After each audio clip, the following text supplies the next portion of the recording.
Bienvenido nuevamente muchachos, hoy día de hoy vamos a trabajar un temita más de historia para colegios y academias Mendel.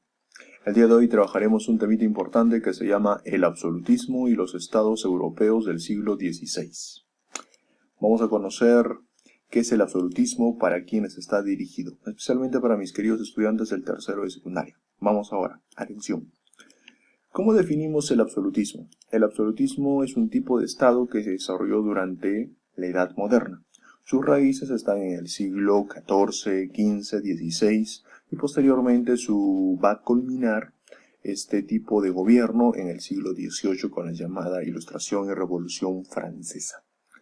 Bien muchachos, hay países importantes que hay que recordar, entre ellos Francia, Inglaterra y quizás también la península ibérica, donde ya aparece la figura del Estado moderno. ¿Qué tenemos que entender cuando hablamos de Estado moderno? El Estado moderno se vincula cuando el monarca tiene dominio sobre un territorio específico. En pocas palabras, el monarca ya domina un país a nivel territorial. El monarca, de alguna manera en el Estado moderno, concentra en sí el poder político y el poder económico. Gobierna y también controla el comercio.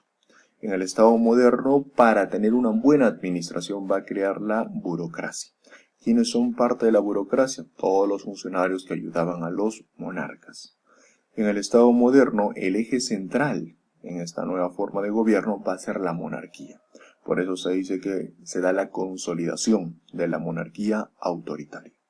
Bien muchachos, ¿cuántas características tiene el sistema absolutista? Tiene 4 grandes características. La primera característica se llama soberanía absoluta. El monarca no tiene autoridades superiores a él, tanto dentro y fuera de su país. Por ejemplo, no le rendía obediencia a ningún otro monarca. Tampoco ninguna ley estaba para controlarlo. Tenía una soberanía absoluta. La segunda característica que hay que recordar es que en esta etapa no existen libertades individuales. No hay esas libertades. No se reconocen ciertos derechos. Y si alguna vez se te reconoce, te tiene que dar esos derechos el monarca, el rey. Como tercera característica está la capacidad que tiene el monarca para tratar de tener el control del Estado. ¿Cómo controla el Estado? El monarca tiene la capacidad de elegir funcionarios, normar leyes. Todo eso lo hace el monarca. Cuarta característica importante. El monarca tiene que controlar todo. Para controlar esto va a tener a su cargo un ejército. Ese ejército va a tratar de controlar toda la vida económica de un país. ¿Cómo va a controlar? Va a determinar qué es lo que se tiene que producir, cuándo se tiene que producir, en qué cantidades y qué métodos se tiene que utilizar para la producción económica. Todo ese control va a estar en una sola persona. Por eso es que hablamos de un absolutismo. Bien muchachos, vamos a trabajar.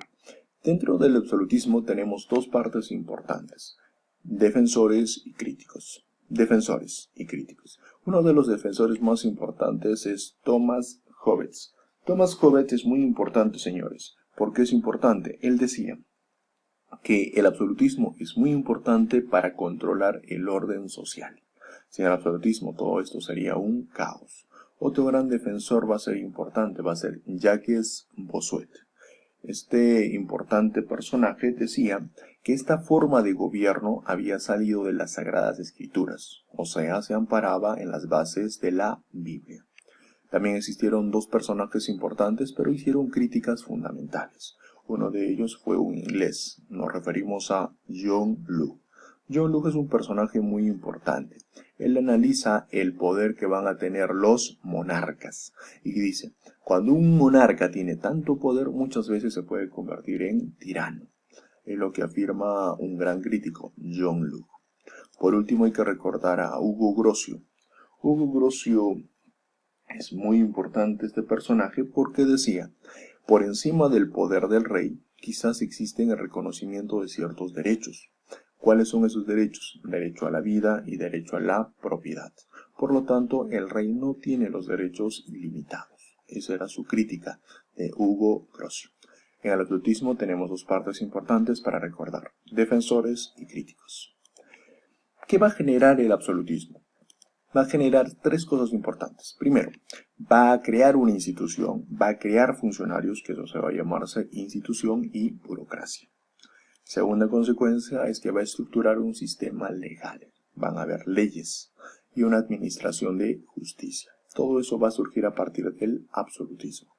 Tercera consecuencia importante es que se van a crear sistemas de control permanente, amparados bajo el ejército. Ya se profesionalizan los ejércitos, que van a estar muchas veces bajo el control del rey.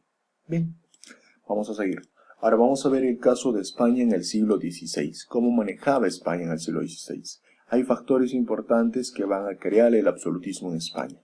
Vamos a recordar, primero, que en España se hacen alianzas. De esas alianzas van a darse amplios territorios en el continente europeo. Se van a controlar esos territorios.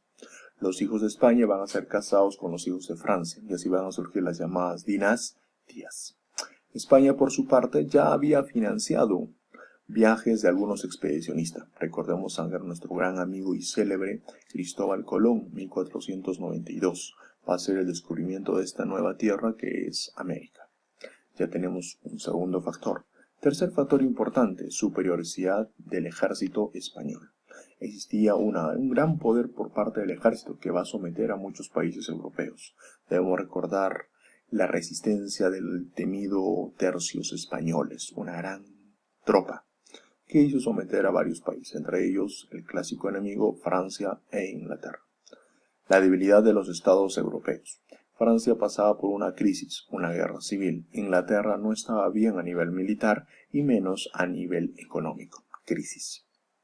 Bien, dentro de los monarcas españoles vamos a recordar a Carlos I. Carlos I es un señor muy importante. Él fue miembro de la llamada dinastía de los Habsburgo. ¿Cómo vemos su origen? Su origen está, su madre se llamaba Juana la Loca. Esta mujer sale de la descendencia de los reyes católicos, Isabel de Castilla y Fernando de Aragón. Por parte de su padre está Felipe el Hermoso, que él había nacido de la unión de Maximiliano de Habsburgo, austriaco, y María de Borgoña. De esa unión de Juana la Loca y Felipe el Hermoso sale Carlos I, un gran monarca. Obras importantes que hay que recordar de Carlos I. Primero, afrontó la rebelión de los comuneros de Castilla. Muchas veces en esta etapa intentaron rebelarse contra Carlos I para defender sus privilegios. ¿Quiénes defendían? Aquellos comuneros. Inclusive habían tildado a Carlos I por su ascendencia Habsburgo como extranjero.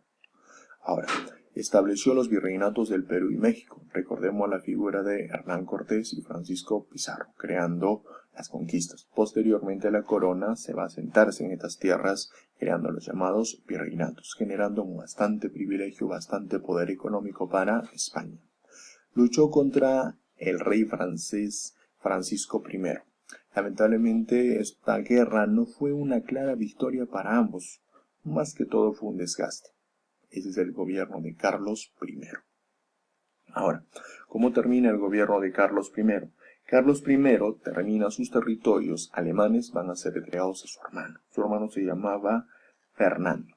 Posteriormente, de Carlos I tiene una descendencia. Su descendencia se va a llamarse Felipe II, otro gran monarca español. Bien muchachos, hay que trabajar nuevamente el gobierno de Felipe II. El llamado rey prudente. ¿Por qué se le llama rey prudente? Tenía una gran habilidad para lograr la hegemonía política y militar. Controlaba grandes territorios. Es más, durante este gobierno se estableció como capital de España la ciudad de Madrid, que hasta ahora sigue esto. Triunfo sobre Enrique de Francia en la batalla de San Quintín. Una gran hazaña militar. Otro poder importante de Felipe II fue detuvo a los turcos del mar en la batalla de Lepanto. Aquí va a demostrar la superioridad militar de España sobre los demás países. Y lo más importante hay que recordar el caso de Portugal. El rey de Portugal se muere sin descendencia, por el cual va a ser aprovechado por Felipe II y lo va a añadir esos territorios portugueses para España. Bien muchachos, si hablamos de Felipe II hay que hablar cómo se generó la crisis en su gobierno. La crisis en su gobierno estaba marcada por la intolerancia religiosa. Él es católico, por lo tanto va a perseguir a cada uno de los herejes, cada uno de los protestantes. Para ello va a utilizar los métodos de la Inquisición, que muchas veces no eran nada agradable y perseguía con grandes torturas. Una de las grandes persecuciones se dieron contra los moriscos. ¿Quiénes son los moriscos? Aquellos antiguos musulmanes que ahora se habían confesado, se habían convertido a la fe cristiana. Lamentablemente esto va a generar grandes problemas. Ahora, Felipe II intervino también en la defensa del catolicismo, por lo cual va a tener una rivalidad contra Isabel I de Inglaterra. Isabel I inclusive era una rivalidad económica, ya que Isabel I tenía algo muy especial, protegía a los grandes corsarios que siempre robaban el oro de España. Y una crisis fue la derrota de la Armada Invencible. La Armada Invencible estaba para invadir Inglaterra, lamentablemente fracasó. Bien muchachos, vamos a ver ahora el caso de la monarquía inglesa. En Inglaterra existen dos grandes dinastías, la dinastía de los llamados Tudor. El primer rey de esta dinastía fue Enrique VII. Va a terminar esta dinastía con la muerte de Isabel I y va a llegar una segunda dinastía, los Estuardo. Los Estuardo no es una dinastía plenamente inglés, sino es una dinastía escocesa. Eso lo veremos después.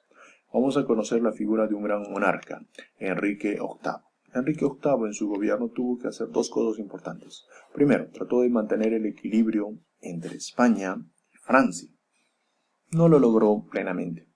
Y luego será recordado por algo bien importante, rompe vínculos con el Papa, ya que el Papa se niega a concederle el divorcio. Luego de esto va a aparecer su propia iglesia, la llamada Iglesia Anglicana, que hasta el día de hoy se llama protestante. Sus herederos de Enrique VIII son dos, Eduardo VI y María I. Posteriormente vamos a ver de una gran reina, la famosa Isabel I. Isabel I, la llamada la Era Isabelina, así se le llamaba su gran gobierno. Sus obras que tuvo que afrontar durante este gobierno. Primero, se consolida la religión anglicana, que hoy en día se llama la Iglesia Protestante. Tuvo un gran apoyo sobre las actividades económicas, apoyó bastante a los artesanos, a los comerciantes. Fue un reflote para la economía inglesa. Se enfrentó exitosamente a los complots. Uno de los complots fue liderado por Felipe II, pues quería colocar en Inglaterra un pariente suyo. Esta hábil reina va a hacer lo imposible para sofocar y derrotar a Felipe II. Ahora, ¿cómo termina el gobierno de Isabel I? Iba a ser una gran reina, pero lamentablemente se le llamaba la reina virgen, porque no tuvo una descendencia. A su descendencia va a ser aprovechado por la dinastía de los Estuardo. Bien muchachos, acabamos dos temas importantes, hablar del absolutismo y algunos casos de España e Inglaterra. De antemano les digo muchísimas gracias por su atención, esperemos que repasemos las actividades de sesión, actividades de aprendizaje, cualquier duda ya estaremos conectados en la plataforma. Muchísimas gracias, me despido muchachos, que tengan un bonito día.